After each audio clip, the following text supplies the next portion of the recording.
Assalamualaikum warahmatullahi wabarakatuh. Selamat datang dan selamat berjumpa di channel Epic Story. Kali ini channel Epic Story akan menceritakan sebuah kisah tentang Prabu Jayabaya, Raja Kediri, pencipta ramalan Jayabaya yang sangat melegenda. Prabu Jayabaya merupakan Raja Kediri periode tahun 1135 sampai tahun 1159 Masehi, yang terkenal akan kesaktiannya hingga bisa meramal masa depan yang hingga saat ini diyakini sebagian besar telah terbukti dan terjadi. Prabu Jayabaya naik tahta sebagai Raja Kediri dengan gelar Sri Maharaja Sang Mapanji Jayabaya Sri Warmeswara Madusudana Awataran Indita Suhtri Singha Parakrama Utunggadewa. Saat di bawah kekuasaan Prabu Jayabaya, kerajaan Kediri sangat disegani dan berada pada puncak kejayaannya. Ramalan Prabu Jayabaya disebut sebagai Jangka Jayabaya yang melegenda.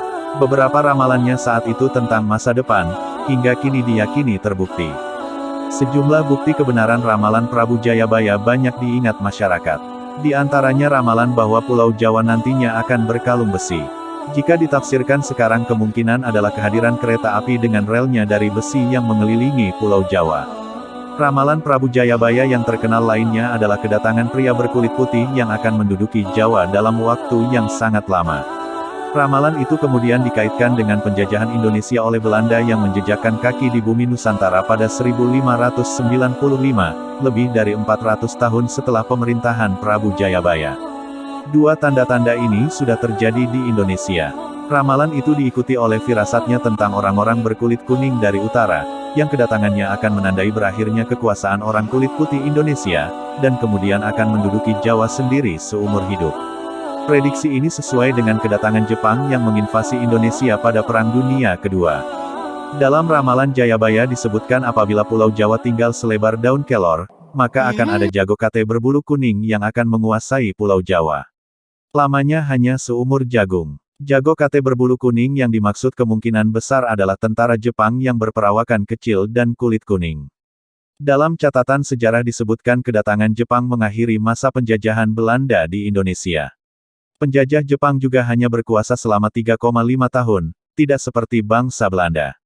Meski demikian, ada ramalan Prabu Jayabaya yang hingga kini belum terjadi, namun tetap diyakini sebagian besar masyarakat Indonesia, khususnya orang Jawa.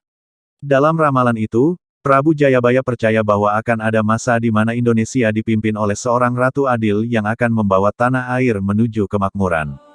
Datangnya Sang Ratu Adil menurut ramalan Jayabaya yakni ditandai gunung-gunung yang akan meletus, bumi berguncang, laut dan sungai akan meluap. Sosok Ratu Adil yang dimaksud adalah Satrio Piningit. Ratu Adil akan muncul di masa penuh penderitaan, masa penuh kesewenang-wenangan, masa ketidakadilan, orang-orang licik akan berkuasa dan yang baik akan tertindas. Setelah masa yang paling berat itu, diramalkan akan datang zaman baru, zaman penuh kemegahan dan kemuliaan, zaman keemasan bagi Nusantara. Ratu Adil, Satria Piningit, merupakan mitologi yang mengatakan bahwa akan datang seorang pemimpin yang akan menjadi penyelamat, ia akan membawa keadilan dan kesejahteraan bagi masyarakatnya. Demikianlah video singkat ini kami buat secara naratif berdasarkan beberapa sumber yang kami kumpulkan. Semoga kisah ini dapat memberikan manfaat dan pelajaran bagi kita semua. Wassalam.